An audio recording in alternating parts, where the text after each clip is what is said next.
রথের দিন সকাল সকাল তো দিনটা ভালোই কেটেছে। এখন রেডি হয়েছি, স্নান টান করে ছেলেকে আনতে যাব, আর তারপরে এসে একটা বাড়িতে নিমন্ত্রণ আছে। আমার একটা পুরনো বন্ধু যারা নতুন ফ্ল্যাট নিয়েছে, তাদের গৃহপ্রবেশ আজকে। তো সেখানেই যাব বলে আগেই রেডি হয়ে গেছি। কেমন লাগছে অবশ্যই জানিও কমেন্ট করে। দেখো, ছেলেকে নিয়ে ফিরছি এখন স্কুল থেকে। এই যে আমার ছেলে, আর পাশে স্কুটিতে রয়েছে আমার ছেলের বেস্ট ফ্রেন্ড আদি বলতেই পারো, কারণ এখন ওরা দুজন বেশিরভাগ সময় একসাথে খেলছে, থাকছে। মানে ওর সঙ্গে ওর একটু বেশিই যেন বন্ধুত্ব হয়ে উঠেছে। যাই হোক, তাই জন্যই আমি বেস্ট ফ্রেন্ড কথাটা বললাম। এত ছোট বয়সে বেস্ট ফ্রেন্ডের মানে তো আর বুঝবে না, তবুও।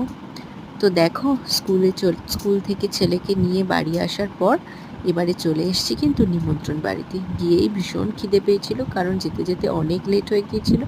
আগেই কিন্তু খেতেই বসে পড়েছিলাম। তো দেখতেই পাচ্ছ, এখানে বেশ খাওয়া দাওয়ার আয়োজন করা হয়েছিল। ফ্রাইড রাইস, আলুর দম, নবরত্ন, পনির দিয়ে বিভিন্ন রকম সবজি দিয়ে যেটা হয় সেটা, মিষ্টি, পাঁপড়, চাটনি, এই সমস্ত তো ছিল। এই যে দেখো, গৃহপ্রবেশের জন্য এখানে ঠাকুর পেতে সুন্দর করে পুজো দেওয়া হয়েছে। এটা ওদের পুজোর জায়গা। এই হচ্ছে আমার বন্ধু এবং তার হাজবেন্ড। এই যে আমার বন্ধুর সাথে কিছু সেলফি